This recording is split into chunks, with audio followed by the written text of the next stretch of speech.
Hello friends, welcome to promo break down channel. Star Plus के one of the most popular serial Ghum Hai किसी के प्यार में serial के आज रात के एपिसोड में आप सभी को अब यही दिखाया जाएगा कि रजत की मां तो बेहोश होती है। घर वालों को बहुत टेंशन हो रही होगी और अब जो अमन है वो यही कहता हुआ नजर आता है कि उसने स्टोर रूम के आसपास ईशा को देखा था, तो हो सकता है कि ईशा ने ही रजत की माँ को स्टोर रूम में लॉक किया हो। और अब ये बात सुनकर सभी को तो बहुत गुस्सा आ जाएगा और अब जो रजत है वो भी यही कहता हुआ नजर आता है कि ईशा ने ही ये सब कुछ किया होगा। पर अब जो सभी है अब वो तो रजत पर बहुत गुस्सा करने वाली और यही कहती हुई नजर आती है कि क्या सबूत है आपके पास कि मेरी मम्मी ने ही आपकी मम्मी को स्टोर रूम में बंद किया है।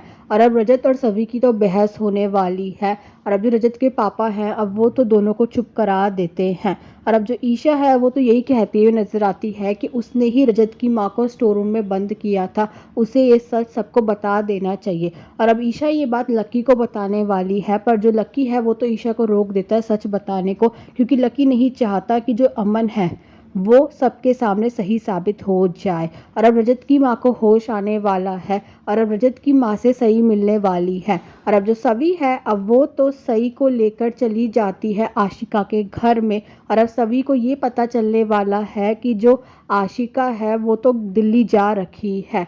और अब कहीं ना कहीं सभी को ये एहसास हो रहा है कि आशिका को सही की कोई फिक्र ही नहीं है। और अब जो रजत है वो तो अपनी माँ से ये बोलने वाला है कि वो जाएगा सई को प्रसाद देने के लिए। और अब जो सभी है अब वो तो सई को स्टोरी सुनाने वाली है और अब रजत को तो बहुत याद आने वाली है सई की।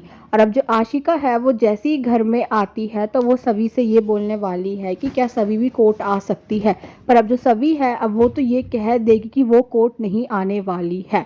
और अब ये भी देखना इंटरेस्टिंग होगा कि आगे जाकर सीरियल में और कौन कौन से ट्विस्ट आने वाले हैं।